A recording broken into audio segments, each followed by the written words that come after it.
Hello សួស្តីអ្នកទាំងអស់គ្នា welcome back ជួបខ្ញុំទៀតហើយខ្ញុំចេញមួយស្វាគមន៍មកកាន់វីដេអូថ្មីអញ្ចឹងបើមកនិយាយពីវីដេអូនេះវិញគឺ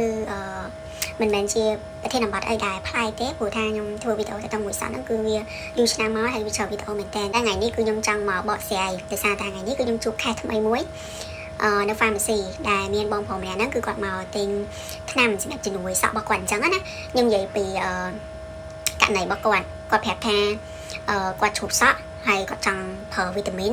ដើម្បីបដិសក់របស់គាត់មកវិញអញ្ចឹងទៅហើយកុំឲ្យជ្រុះតទៀតអញ្ចឹងណាហើយខ្ញុំមិនមែនជាអ្នកលក់ជាមួយគាត់បាននិយាយភាសាមួយគាត់ផ្ទាល់ទេគាត់ថាខ្ញុំលឺអញ្ចឹងណាឆ្ងល់ថាបងប្រុសមួយហ្នឹងគាត់មកទិញហ្នឹងគឺគាត់និយាយថាមកកំងនិយាយថាគាត់ទិញឲ្យខ្លួនឯងគាត់គិតថាគាត់ហ្នឹងគឺត្រូវការវីតាមីន D ដើម្បីជួយបដិសក់របស់គាត់ហើយកុំឲ្យសក់របស់គាត់ជ្រុះហើយអញ្ចឹងក៏មានគ្នាយើងឆ្ងល់ថាតើវីតាមីន D ហ្នឹងវាជួយកុំឲ្យសក់ជ្រុះហើយជួយសក់ដុសមែនព្រោះដោយសារយើងធ្លាប់តែឮថាវីតាមីន B បានគេប្រើសម្រាប់ជួយបដិសក់កុំឲ្យជ្រុះកុំឲ្យអីចឹងអ្នកនរគ្នាអាសាឃើញពេលដែលយើងមានបញ្ហាជ្រុះសក់ឬក៏យើងចង់ឲ្យសក់របស់យើងដុសលឿនឬក៏ដុសមកក្រាក់អីចឹងគឺអ្នកម្នាក់ភាគច្រើនគឺសម្រុកទិញតែវីតាមីន B7 ទេគឺពពុះ biotin អីចឹងទៅព្រោះគាត់គិតថាប្រើវីតាមីនហ្នឹងគឺផ្ដោតទៅលើសក់អីចឹងណាអញ្ចឹងថ្ងៃនេះគឺខ្ញុំនឹងមកបកស្រាយថាតើវីតាមីន B7 ហ្នឹងវាយ៉ាងម៉េចហើយចោលវីតាមីន D ដែលគាត់ត្រូវការហ្នឹងតើវាត្រឹមត្រូវអត់ដែលគាត់ប្រើប្រាស់វីតាមីនហ្នឹងទៅវាជួយកុំឲ្យសក់គាត់ជ្រុះហើយសក់គាត់ដុសមកវិញអញ្ចឹងខ្ញុំមកសង្ខេបឡើងវិញគឺខ្ញុំមិនមែនជាអ្នកឯកទេសឬក៏គ្រូពេទ្យឯកទេសផ្នែកសក់អីហ្នឹងទេគាត់ថាតាមដែលខ្ញុំជា pharmacist ម្នាក់ហើយខ្ញុំធ្លាប់ research តាក់ទងជាមួយនឹងសក់នឹងច្រើនព្រោះអ្នកនរគ្នាដឹងថាខ្ញុំចូលចិត្តធ្វើវីដេអូតាក់ទងមួយសក់ច្រើនអញ្ចឹងគឺខ្ញុំ research តាក់ទងមួយសក់ហ្នឹងគឺច្រើនខ្លាំងមែនតើអញ្ចឹងខ្ញុំនឹងនិយាយអ្វីដែលខ្ញុំដឹងតែប៉ុណ្្នឹងទេអញ្ចឹងបើមានអីបន្ថែមអ្នកនរគ្នាអាច comment ខាងក្រោមវីដេអូនឹងបាននិយាយចូលមកដល់រឿងជ្រុះសក់គឺវាមានកត្តាច្រើនមែនតើ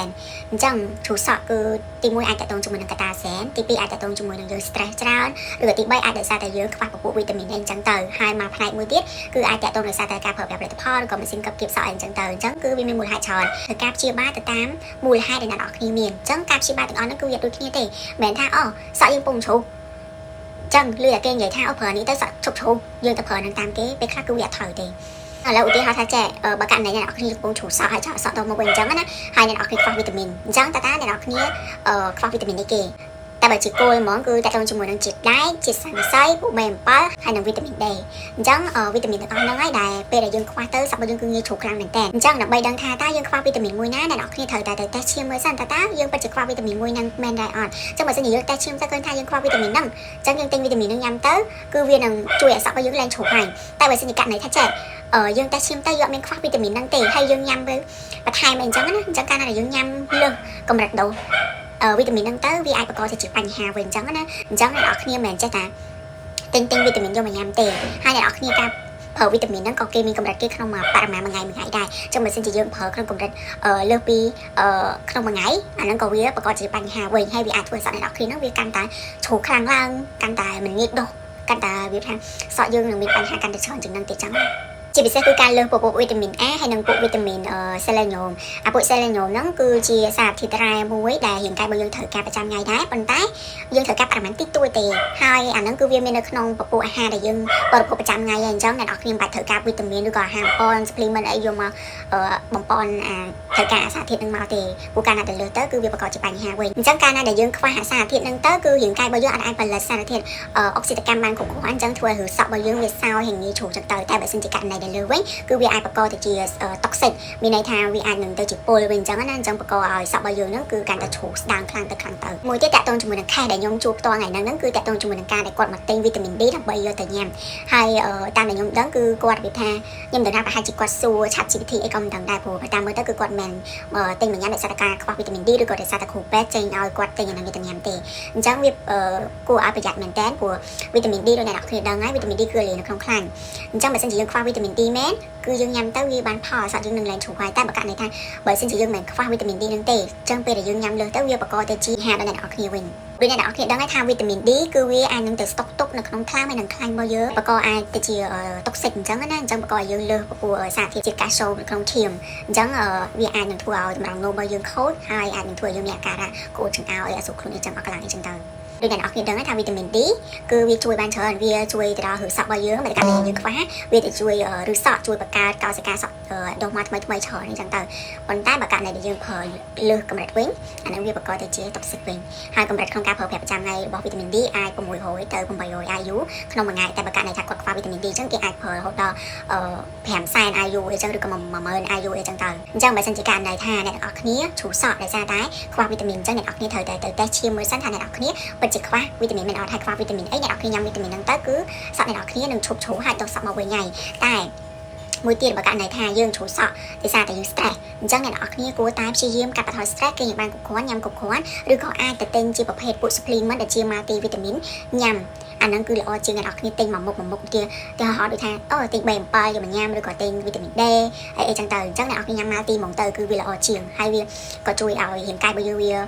រឹងមាំហើយក៏ជួយសក់នឹងបានច្រើនជាងដែលយើងទិញមួយមុខវាអត់ focus ចឹងណាអាចកាត់បន្ថយហានិភ័យបើសិនជាករណីយើងប្រើមុខទៅវាអាចនឹងលឺដូរអីចឹងទៅហើយបើសិនជាករណីថាដោយសារតែការតែប្រើប្រាស់ម៉ាស៊ីនកោសវាឬក៏ផលិតផលខុសអីចឹងគឺយើងទៅ focus